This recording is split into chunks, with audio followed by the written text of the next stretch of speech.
Okay, what up, everyone? Sam here from 609 Sports Talk coming at you guys with another video. Of course, happy holidays. It is Christmas Eve as I am recording this, so I hope you guys are having a very happy holidays with your friends, families, and loved ones, and I hope you guys enjoy this little video that I'm putting together. So, what I want to talk about in today's video is the Philadelphia Phillies. Yes, I know a lot of my recorded videos so far have been baseball. Baseball offseason is still in full swing. It's crazy, but it's the talk of the town right now. So I want to talk about the Philadelphia Phillies. Now, of course, yes, I am a Phillies fan, but the fan base is a little divided right now. A lot of fans are upset about the Phillies are not spending the big bucks in free agency this year. And I kind of want to dissect a couple of things in this video. First, I want to dissect what the Phillies have done so far this offseason, which are some things that are pretty decent. And then I want to look at some things that why the Phillies haven't gone after the big fishes in free agency, which, by the way, outside of Juan Soto, this is not the greatest free agent class, just so everybody knows that. But I want to dive into that as well on why they're kind of like not being the most aggressive. So first off, I do want to take a minute and recognize what the Phillies have done. And, of course, we'll talk about what I think they could still do in this offseason. So they've added a lot of pitching. They've definitely added a lot of pitching. They've added some outfield help with Max Kepler. Max Kepler is a move that it's okay. He's a very good fielding outfielder, and it sounds like, according to Dave Dombrowski, he's going to be their everyday left fielder. Now, Kepler's never played left field in his career. He's mostly been a center fielder or a right fielder, but you've already got a platoon in center field with Rojas and Brandon Marsh, both very good in the field, but neither consistent enough with the bat to earn an everyday spot. And the Phillies knew that. They could not go into the season with Brandon Marsh and Johan Rojas as two-thirds of their starting outfield. And, of course, you have Nick Castellanos and Wright, who has been easily one of the most durable and pretty consistent players on the team. I mean, he plays almost every game in right field after not playing right field for a couple years. Mostly was trying to become a DH, but things happen. You know, Bryce Harper hurt his elbow. Kyle Schwarber showed up. And Nick had to be thrusted into right field. He's done a pretty good damn job of it since coming over to Philly in 2022. Now, I don't know how much of an upgrade Max Kepler could be over Brandon Marsh in left field every day. Marsh clearly is going to go back to being the platoon in center with Rojas. And now Kepler had a great 2023. He hit I think he hit over 20 homers. He had a really strong 2023, and the Phillies are really hoping that he can get back to at least half of that. He was banged up last year. He only played 105 games, only hit 8 homers. He was definitely dinged up last year. Now, the Phillies, I mean, look, you can't go wrong with a one-year deal in any sport, baseball, football, whatever.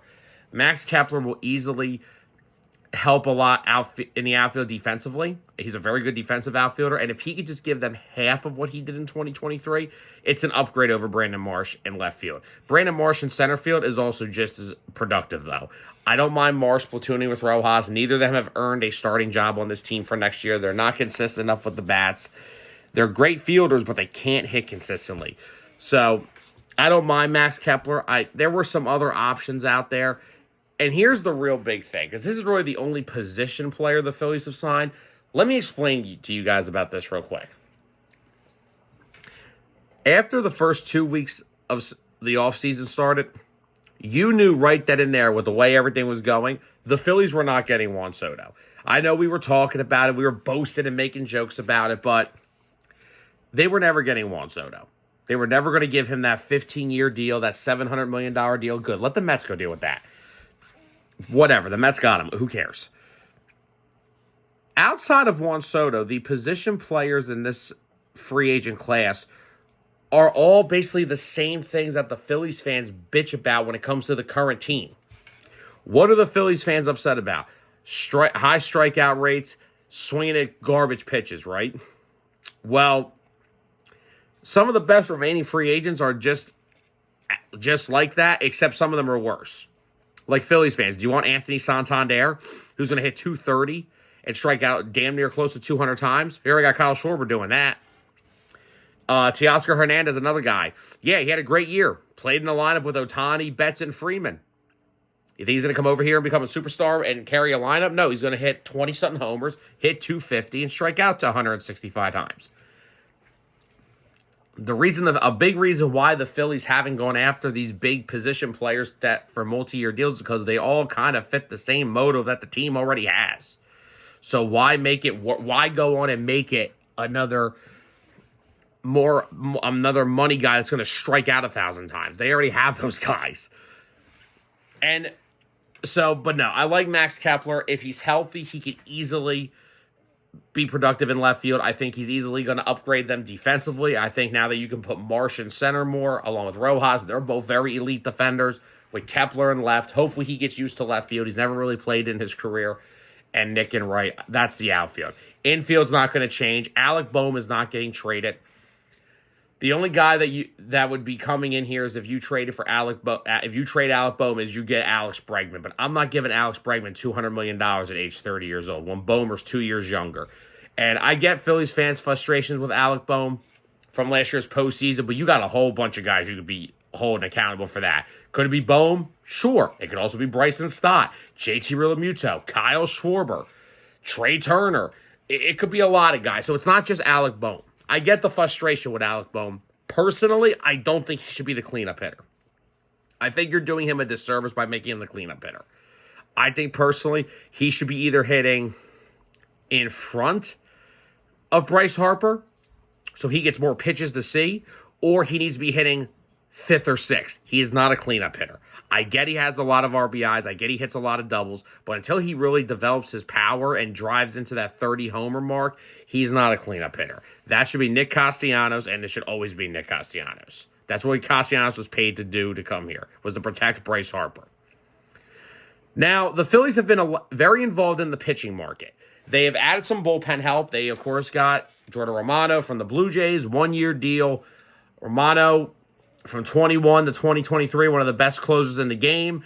Battled through some elbow injuries last year. The Phillies are hopeful that he can regain his old all-star form.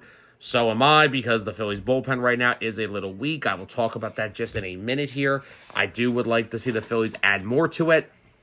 But a lot of their spots are kind of already taken up. And I mean, they added Joe Ross, who's basically going to be like that Spencer Turnbull guy. He can swing you a long man role where if you need him to pitch 2, 3, maybe 4 innings in a game, if someone gets banged up or there's a rain out, whatever, he could do it. He could also be just a standard reliever. I believe he had like a 3.7 ERA last year, and I believe he had a 1.94 ERA as a reliever. So I think as a relief pitcher, he's a lot more effective. But if you need him for a spot start and opener type, a guy give you 3, 4 innings out of the pen, he could easily do it.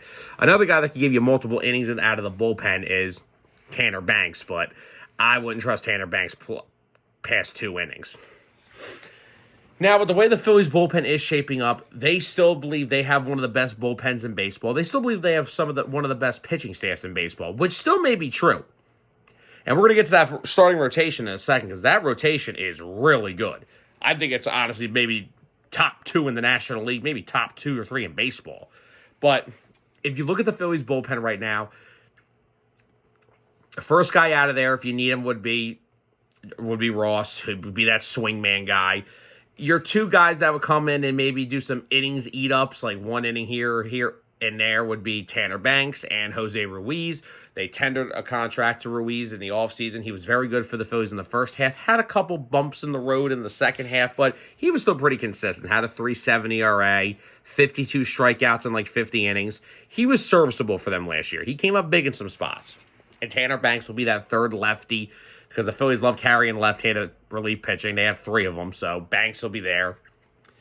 Now, for when we get to the 7th inning on into the back end, that's where things are still a little dicey. This team still has 2 of its best, their 8th and 9th inning combination from last year on the free agent market. Jeff Hoffman and Carlos Estevez are both still free agents. I would not be upset if the Phillies let Carlos Estevez walk. I thought he was just okay. I didn't think he was really like pronounced the world beater. Didn't think he came in here and was like, oh wait, Brad Lidge. I think he was serviceable, but he did scare me from time to time. So the Phillies back end options right now, you got Jose Alvarado, who really had a weird year last year. He started out pretty good, but then he really flamed out toward the second half. Really lost a lot of confidence in his command, so I hope the Phillies are right by banking on him to come back and regain that form again that he's been showing the past couple years. That's all you can hope for there. And then, of course, you have Orion Kerkering, who I like more in that 7th inning role. This makes me wonder, are the Phillies going to give him more 8th inning as a setup guy? Because it sounds like Jordan Romano is going to be the closer, if the Phillies actually have a designated closer, because God knows Rob Thompson doesn't know how to just name a closer. But I think, personally, Jordan Romano will get that first opportunity. He's been an all-star closer before in his career. He will, of course, get plenty of look as a closer. So I could see the Phillies doing a setup man by committee based off of matchups. Now, I think they're going to use Kerkering and Matt Strahm. When it comes to the 8th inning, I think Strahm and him are both going to be getting opportunities in that 8th inning next year because of the fact it's all going to depend on matchups. So, I mean, you'll have Alvarado in there to clean up maybe the 7th inning. You have Ruiz, you have Kerkering, Matt Strahm. I mean, I really think this team needs another back end of the rotation guy. Of the bullpen, sorry. I think they need to have another guy in the back end of that bullpen. I think it's thin because you're banking on a lot. Orion Kerkering can still tend to struggle with guys when he gets guys on base. Jose Alvarado, we know the Alvarado story at this point with him. So how do you come back from that? I mean, like we said, you've got a solid bullpen still. I think it's still very, very good on paper, but I still think they need another guy in the back end of it. I mean, I'm just looking at their pitch. I'm just looking at their staff right now in terms of pitchers. It's Alvarado, Tanner Banks. Let me keep Orion Kerkering. Just scrolling through here. Jordan Romano, Joe Ross, Jose Ruiz, Matt Strahm. So yeah, I think the 8th thing's gonna belong to Kerkering and Strahm. I think they need another righty. I would love to just bring back Jeff Hoffman. If Jeff Hoffman's brought back, I'm actually not upset with this offseason because of what I'm going to get into in a little bit here. But I would love to just bring Jeff Hoffman back and just do your thing. Hoffman comes back in that 8th inning. Maybe they could let him compete with Romano for the closer job. But apparently Jeff Hoffman still potentially would like the idea of what Clay Holmes is doing, and that's to start. And I really am not going to try to get Jeff Hoffman back here to be a starter because it's just not what he's here to do. Now, scrounging around the free agent pool here, there are some right-handed relief pitcher options that I really do like. Now, let me just warn all of you, all these guys are old as hell, okay? These guys are all way past their prime, but most relief pitchers are. Now, of course, the top relief pitcher is Tanner Scott. They're not signing him. That's going to be a big contract. Hoffman, I would love, but I don't see it happening. Third name on this list is David Robertson. I'm not doing David Robertson a third time in a row. I'm not the freaking Cleveland Guardians with freaking Carlos Santana. Kenley Jansen, but he's going to want to close. I think Romano's going to get that job. Chris Martin is a guy that could be somewhat interesting, but he's 39 years old. So... And then, of course, you have Carlos Estevez, who I don't really care to bring back. Now, a couple guys here that interest me are Kirby Yates, who had a really good year for the Rangers last year. He's 38 years old, but the guy has been really consistent as a closer. So, but again, another guy that would probably want to close, but I think he could still turn to maybe a setup man. If I'm looking at a guy I really would be interested to take a flyer on would be Jose Leclerc. Now, he had a really good 2023 for the Rangers, was kind of up and down last year. I really think if he wanted to try to revitalize his career, he's only 31 years old, so maybe the Phillies look at Jose Leclerc. And then looking at just some other possible options, I mean, it's not much, but you've got Craig Kimbrell here, right? That's not happening. You have Paul Sewald, who was really good in 2023 with the Diamondbacks. Had some blown save issues this past year, but still somebody I would take a flyer on maybe. Hector Neris is a free agent, but I don't think Philly fans want to do that again. Joe Kelly I would love, but he's 37 years old, maybe about a year ago. Now, Phil Maton's a guy, but he honestly really struggled with the Mets last year, so I don't really think that's an option. Tommy Kahnle's also still a free agent, and I know the Yankees are trying to bring him back, but Tommy Kahnle could be another back end of your bullpen type guy. Maybe is that 8th inning guy. Kyle Finnegan's on this list as well. He's a guy that the Phillies showed interest in at the trade deadline, but if you kind of look at Finnegan's numbers, he's starting to hit that wall where he's getting barreled up by a lot of guys. So that's really all the guys that I would like. Personally, if I were the Phillies, if I could walk out of this, the ideal scenario for me is just re-signing Jeff Hoffman. I really want him back.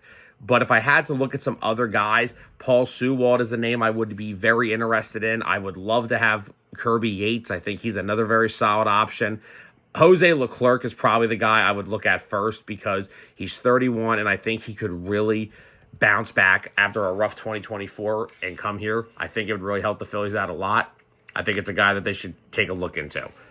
Now, to the big move that the Phillies have made so far, because the roster's kind of set. You know, Kepler's going to be in the outfield along with Marsh, Rojas in center, and then Nick. Your infield's going to stay the same. It's going to be Bryce, Stott, Turner, Alec Boehm, JT behind the plate. The bench, basically all set. You're going to have Edmundo Sosa. You're going to have either Garrett Stubbs or Rafael Marchand. I would hope the Phillies give Rafael Marchand a real chance to win the backup catcher job. He is a better hitter than Garrett Stubbs. He is just as good as a catcher as Garrett Stubbs. He has a cannon of an arm. He's out of minor league options, and there are also potentials of the Phillies trading him during spring training. That would be the dumbest thing in the world because the Phillies don't have a lot of catcher depth at AAA. They do have that kid Tate, who they really like as maybe their catcher of the future, but he's nowhere near ready. So the Phillies really have to be careful what they do with Marchand here. I really would like them to keep him. I get Garrett Stubbs. Yeah, he's the clubhouse guy. He's all about the vibe. Well, the vibe sucks because the Phillies haven't won a World Series with the vibes, okay? They got to stop being married to Garrett Stubbs. Now, Garrett does have a minor league option left, so he could easily be optioned to AAA, and Marchand could start the year as the backup catcher. We'll have to wait and see in the spring training with that. But So the bench will be one of those two. It'll be Edmundo. Weston Wilson will get some time there. You'll also get one of the two, Marsh and Rojas. One of them will be on the bench every night. Now, let's talk about the starting rotation. Phillies, of course, they acquired Jesus Luzardo on Sunday from the Marlins. This is a move that we did not see coming, and this is usually what the Dave Dombrowski special is. You're going to get moves that you don't hear from. That's the one thing Dave Dombrowski and the Phillies are good at. They don't leak information out about what they're looking at. I had no idea they were in on Jesus Luzardo. The only two teams I heard about with Luzardo were the Cubs and the Red Sox after their talks with the Mariners went a little cold. So, Luzardo is a very good starting pitcher. He did suffer a back injury last year, which limited him to only 12 games. So, he was out from June on, but if you look at him back in 2023, he was very good for the Marlins. He was actually starting their first wildcard game in Philly for the Marlins when the Marlins got to the playoffs. Luzardo's a very underrated starting pitcher. He's only 27 years old. He's got 2 more years of club control before free agency, and it just adds to what already was one of the best starting rotations in baseball. If you pencil him in there under Zach Wheeler and Aaron Nola, I mean, you can make the case Luzardo could be put in between them to split them up, but they're not going to split Aaron Nola and Zach Wheeler up. They could consider it, but I don't think they will. Now, the two things that tell me what they've done with these acquisitions, Jesus Luzardo and Joe Ross, who could be a spot starter. Now, we know the deal with Painter. He's not going to be ready for the spring. They said he's probably not going to pitch in the Grapefruit League. He'll probably throw a lot of bullpen sessions, a lot of simulated games, a bunch of stuff like that, but he probably won't pitch any spring training games. They're targeting a summer debut for him. So they're looking into that. It looks like it's going to be around July where Painter will be ready, and I think he's going to be right on the Phillies team, the roster. I think the Phillies want to get him up here and see what he's made of. I think they've gotten a good little preview of him when he was in spring training before he had the Tommy John surgery, and I think the Phillies are going to really look into that, having him on the big league roster. They want to get these young kids up here and start producing. And we're going to talk about that more in just a second. But that's the first thing it tells me is that they're going to get Painter back in the summer at some point. But the other two things that it tells me. Number one, Phillies fans, let's rejoice because we have probably seen the last of Taijuan Walker in the starting rotation. And oh, good God, could that not have come any quicker? Because Taijuan Walker is the worst pitcher I've ever seen. I've been watching the Phillies my whole life. I have been through bad team after bad team, average pitcher after average pitcher. Taijuan Walker is absolutely dreadful. He just throws meatballs at the plate. So that's probably what is the end of his tenure here in Philadelphia. And another thing that tells me this, and I've been saying this since last year when they gave Christopher Sanchez an in-season extension. They're going to have Sanchez here for more years. They have Aaron Nola and Zach Wheeler locked up. They have Jesus Luzardo for 2 more years. And Painter is waiting in the wings. I don't know if they're going to trade him before the season for a bullpen arm or a bat, or if they're just going to let him hit free agency. But I personally think that the Jesus Luzardo trade not only strengthens your rotation into what already is one of the best rotations in the game. I personally think this is the coming to the end of the Ranger Suarez era in Philadelphia. The Phillies love Ranger. He's a great story. He came up through the system. He turned from a bullpen guy into a full-time starter, and he was in the Cy Young talk last year. The problem with Ranger Suarez is when he hits 150 innings for the rest of the season, he is gassed. Go look at the Mets game. He was pitching shutout innings, and it took 100 pitches to get through 3 innings. Ranger Suarez, when he gets past 150 innings into the postseason, into the end of the season, is exhausted. He gets gassed easily. So I think the Phillies are either going to look to trade Ranger for possibly a bullpen arm or a bat maybe, but realistically, I think it's just going to be the Phillies letting him walk in free agency. He is represented by Scott Boras. I think the Phillies are done with Scott Boras clients. And I think this is kind of the writing on the wall with Ranger. It's just his stamina cannot keep up through a whole season as a starting pitcher. Like if the Phillies get into the postseason next year, I think the first 4 in the rotation are going to be Luzardo, Nola, Wheeler, Sanchez. I don't even know if Ranger's in the rotation. So that's my opinion on the Phillies offseason so far. I think they need one more bullpen arm, and I think we're ready to get this thing rolling. Not sure if this team is better than last year's team, but they're still going to give us at least 88 to 90-something wins. They're going to be at least a wild card team. Now, the NL East winning it again is hard. The Braves are coming back healthy. They still got to get some of their guys back. I don't believe Strider or Acuna will be ready by opening day. I mean, of course, you're going to have the Mets. They have Juan Soto now, Lindor. There's still a chance they could bring back Pete Alonso. We have to wait and see that. But the NL East is going to be a little harder to win next year. So maybe you're a wild card team. I think this is still easily a playoff team when healthy. They have some of the best power in the game with Castellanos and Schwarber and Bryce. Have Trey Turner still. They still have a very good team. The bullpen is still very good. I'm not sure if it's as good as last year, but it's still a very solid group.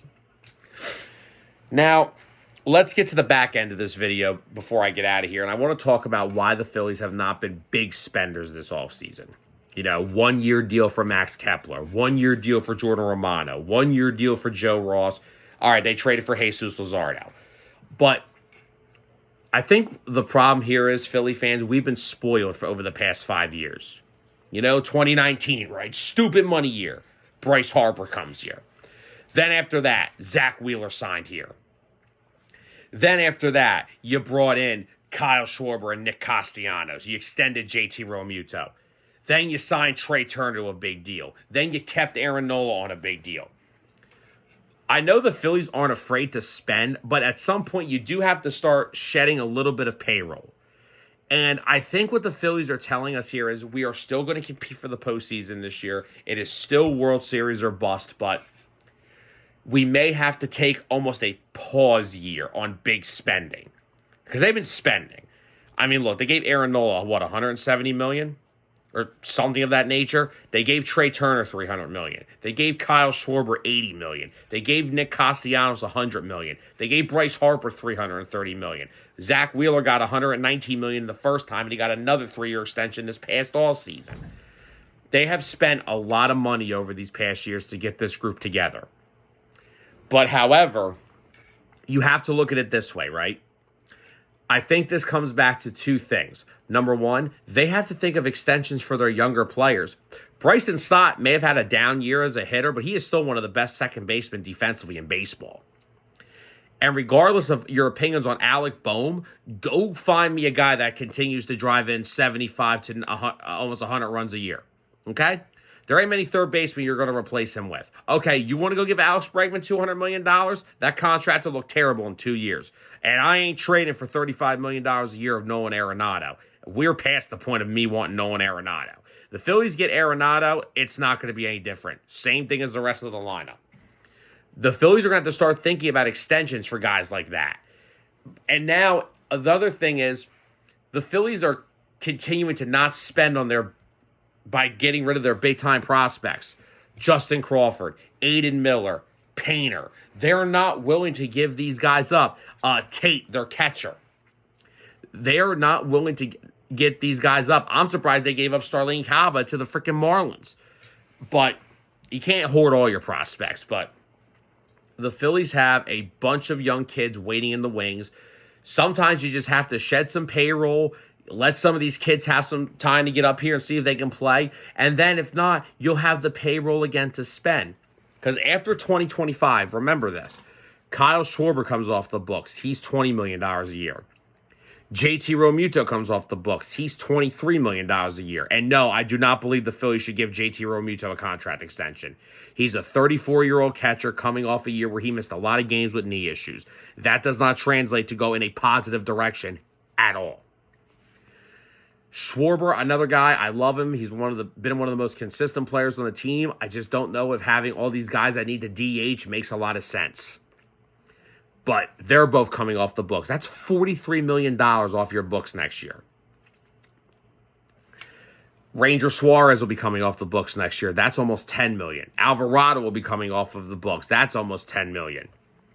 There's a bunch of guys coming off the books next year that will free up a lot of space for the Phillies in terms of money. I know they don't mind paying the luxury tax, but sometimes you just got to take a step back for a year in terms of big spending, see what you can adjust, see what you have to work on, see what you need to add, see what you need to subtract, and see what happens. Because then Castellanos will be on the final year of his deal in 2026, so more money will come off the books then.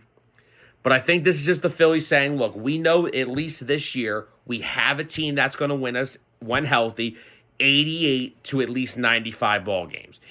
We have one of the best starting rotations in baseball who are all under contract, except for Ranger Suarez after 2025.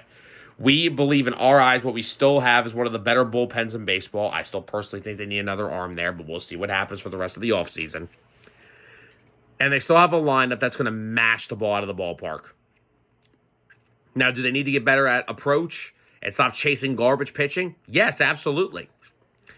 But they still have a good team. They're still going to be a playoff contender next year. World Series, maybe. We have to see how the rest of the National League unfolds. But I think this is the Phillies just taking a pause year and getting back to next year. Talk to me at next offseason and see where we're at. Because a lot of money's going to come off their books this year. Kyle Tucker's going to headline the free agent class. I know Philly fans are upset about that, but the Phillies were not trading prospects for a one-year rental.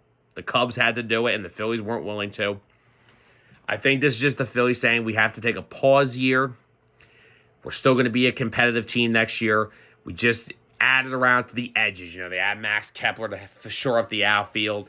They add Jordan Romano to help the back end of the bullpen. They add Jesus Luzardo. That's the move that got me the most excited. And they added Joe Ross to the bullpen as well. But I think one more bullpen arm would really help them. If they bring Jeff Hoffman back, great. If they use Rangers trade bait for a guy, maybe. But if I'm the Phillies, I'm still looking at guys for one-year deals. Kirby Yates, Jose Leclerc, whatever. So that's what I think the Phillies' future plans are heading into this year and after 2025. So guys, I hope you all enjoyed this video. Happy holidays. Merry Christmas. Thank you all for watching this video when it gets posted. And I will see you guys next time. Remember, 609 live every Monday at 5:30 on Facebook and YouTube. Have a safe and happy holiday, everybody.